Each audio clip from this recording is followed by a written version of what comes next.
Now, in the second half of tonight's concert, we're going to be hearing the Proms premiere of Elgar's sketches for Symphony No. 3, elaborated by Anthony Payne.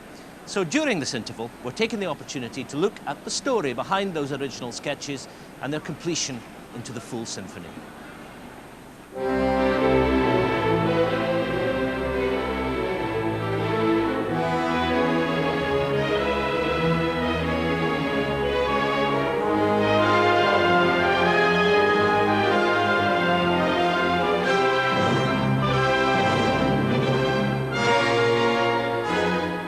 November 1933, and Elgar is close to death.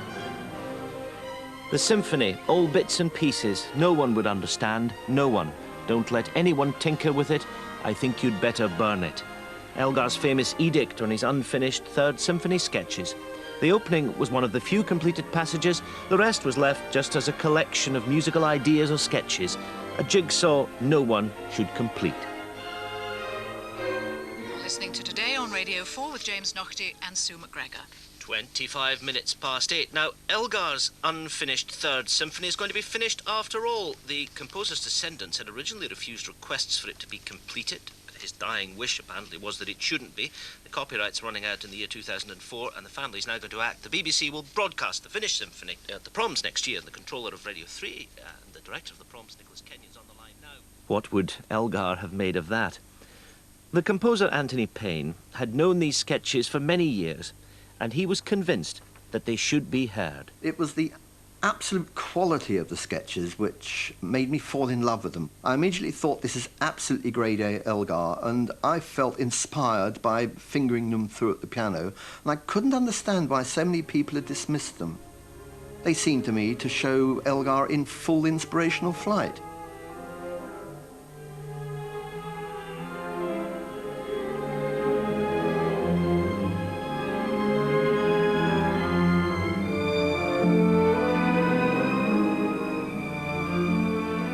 The idea of writing the Third Symphony took off after a long fallow period in Elgar's musical life.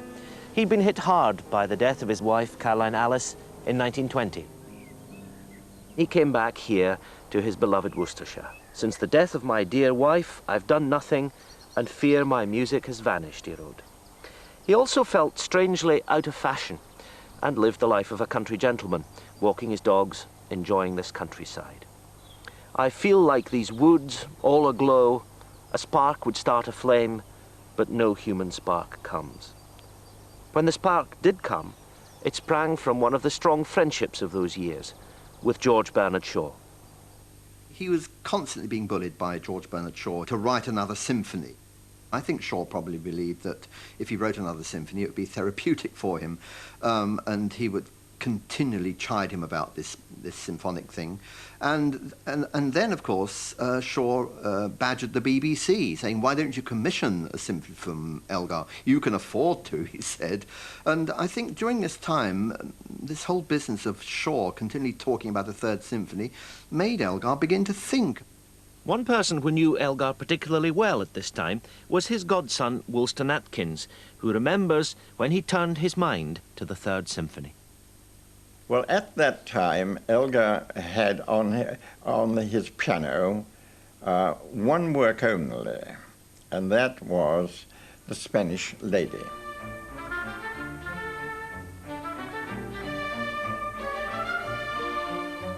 Then I noticed that apart from this pile, which was getting fairly large then of The Spanish Lady, a second pile had started up, marked SYM 3, and I realized that he had at last got round to putting something on paper for the Third Symphony, which he'd been talking about for at least 20 years before.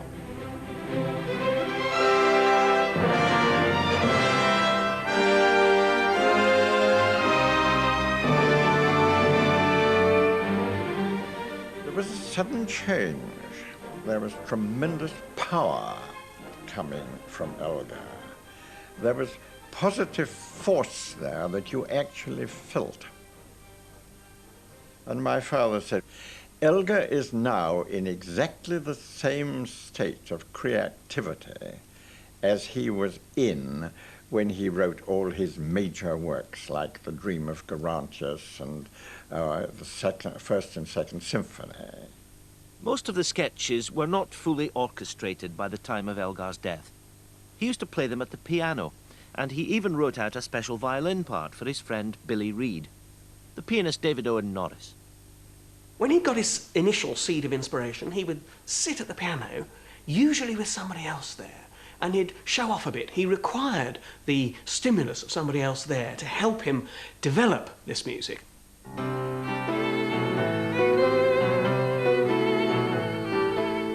He had Billy Reed come down and he would show Billy what he was thinking of doing with the symphony. The sketches really seem to come alive when I play them with Robert Gibbs, whose violin is the very same one that Billy Reed used to play with Elgar.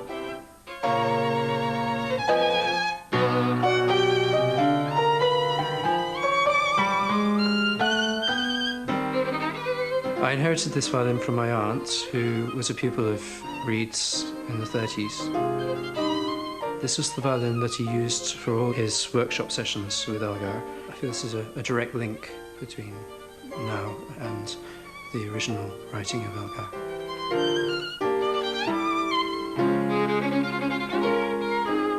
One always knew when he was going to be there, you would find sketches pinned to everything, the curtains and laying on the table and the chairs and everything else. They were absolutely smothered in these.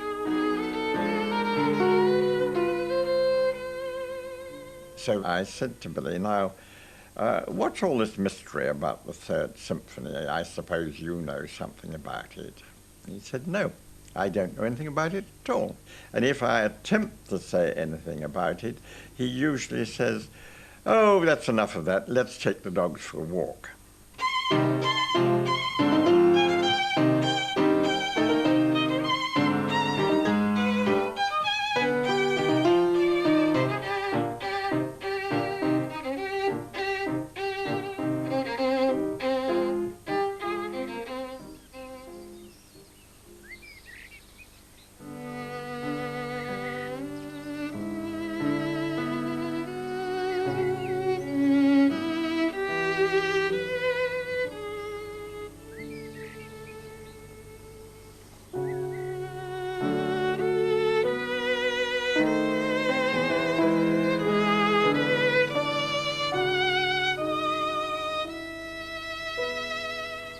To sense the spirit behind the Third Symphony sketches, you have to look at the countryside.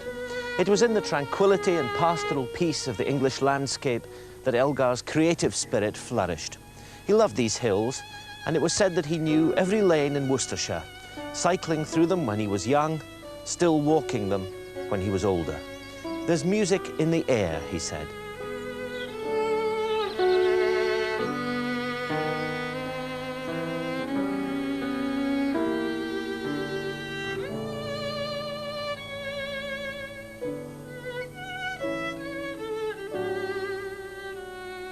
Anthony Payne had for many years been nursing the idea of bringing Elgar's sketches to life for the orchestra. I saw them, I suppose, with an orchestral eye, you might say. Although I was looking at what on the page looks like a piano score, I heard them in my inner ear as orchestral music, and also I could see how they could be joined up. Because with Elgar, you see all these little snippets, and that's the way he worked, and he would join them together like pieces of a jigsaw puzzle. He'd try one piece with another piece, then try them the other way round and put them together in different orders. He constructed his pieces like that. He had that sort of grasshopper mind where he put pieces together in different orders and toyed with them like some kind of puzzle. I think that really is the key to the way his mind worked.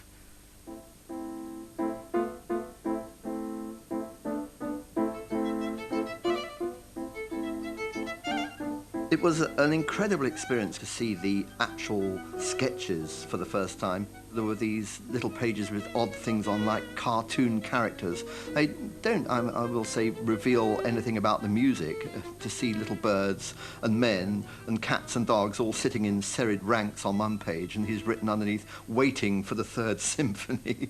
This is just a sort of Elgar joke, really. But they do make you feel very, very close to him, to see part of his everyday life actually appearing on the page, along with this searing music.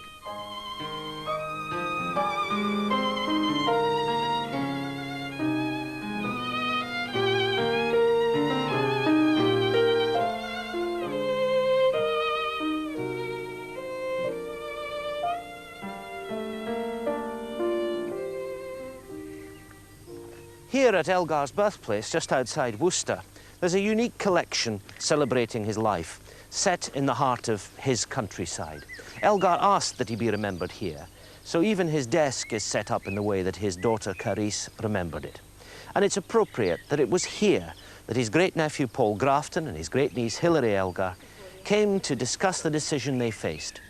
Should they allow the Third Symphony to be completed?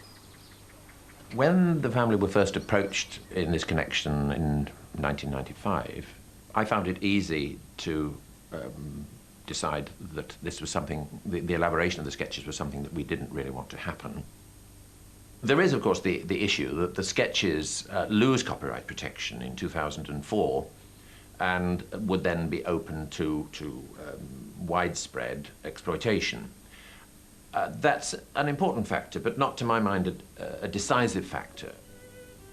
Far more important in my mind was the question as to what Elgar's dying wishes actually were.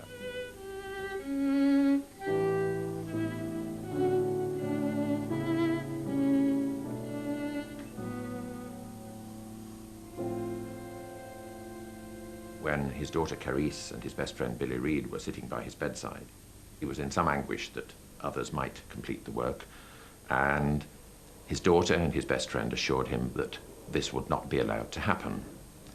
So I was in some puzzlement that, in fact, his daughter and his best friend Billy Reed, who had given him the assurances that this wouldn't be allowed to happen, were the very people who perhaps did most to ensure that it would happen by allowing the sketches to be published in The Listener a year after he died, and a year after that publishing them again in Billy Reed's book. It was a difficult decision because there were Edward's words, "I want no one to tinker with my symphony."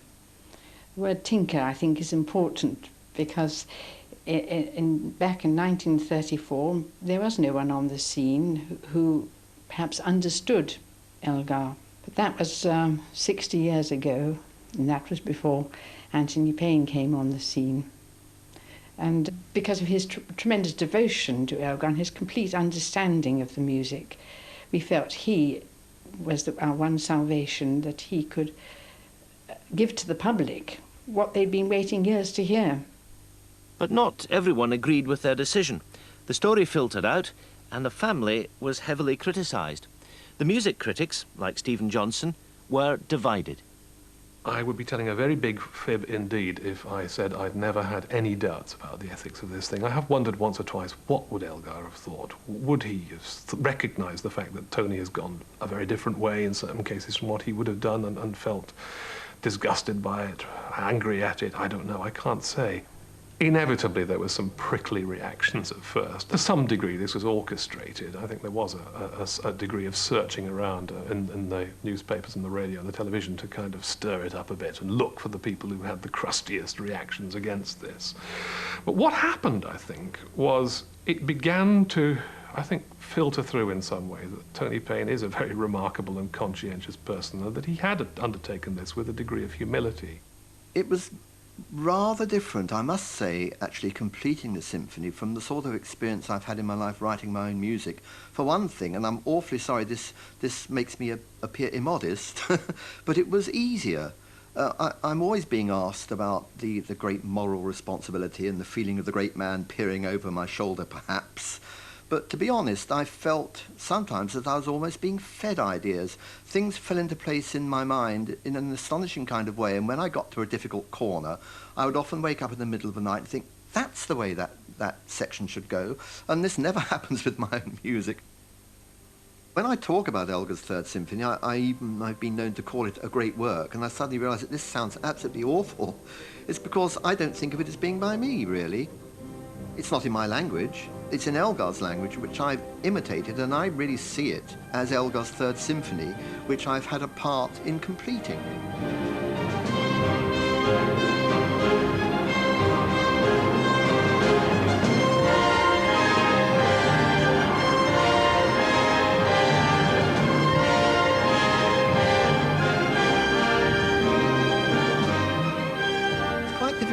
quantify my contribution to the symphony, I suppose in the end I have to say I composed probably about half of it.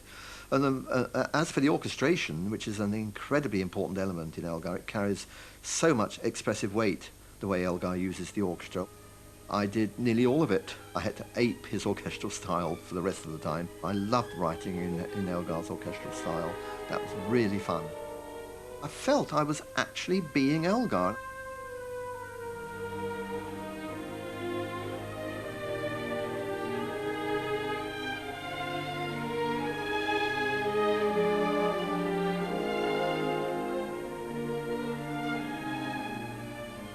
The climax of the whole process, all the agonies of the politics of it, and now you can do it, now you can't, and all my compositional problems, the whole process reached its climax, I suppose, with the first performance.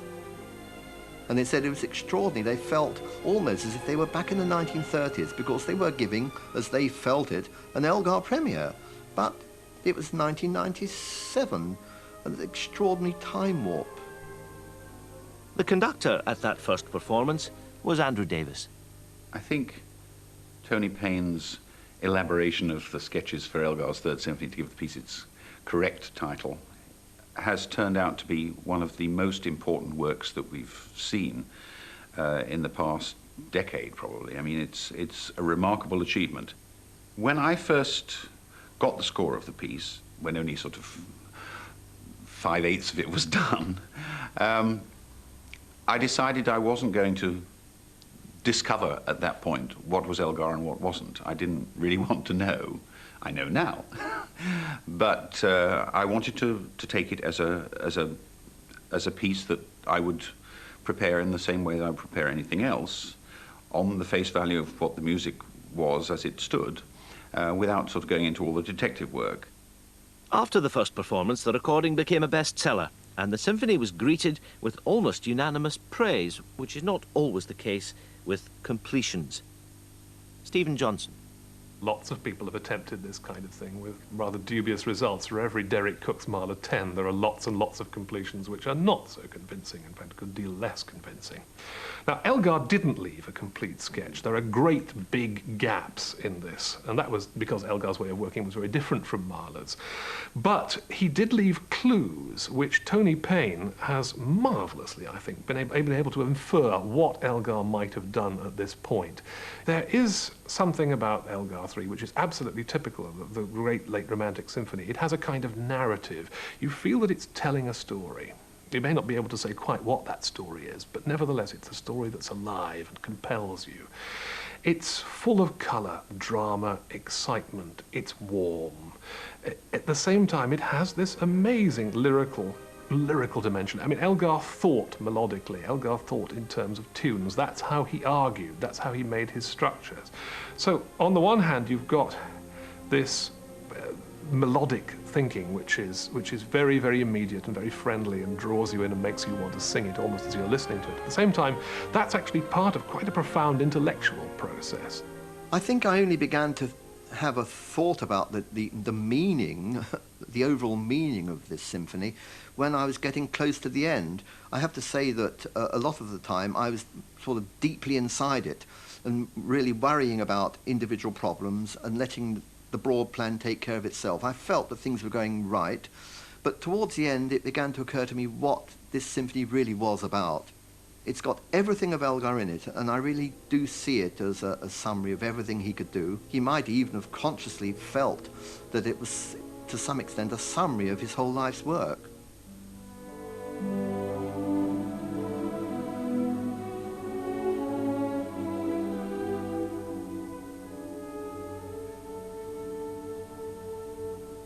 When I listen to that work, and I listen to the slow movement particularly, and I think, how would Elgar feel at the thought of this great music never being heard? I mean, it's mind-boggling. It's such marvellous music. I mean, being available only in sketch form to academics or musicians who patently got it wrong about the worth of this music for year after year after year. Surely it has to be better in the end that people are able to hear this music and respond to it in the way they so obviously have. I mean, great music is not written to be silent. I remember thinking, will these ever be performed? And I really had made up my mind, whether I received permission or not, that when I had time I would complete the work and just keep it in my bottom drawer for posterity. I told myself, if I'd have been told then in about 1994, when things were at a low ebb, that one day they'd be performed, I would have been utterly speechless with the joy of it, I think, you know.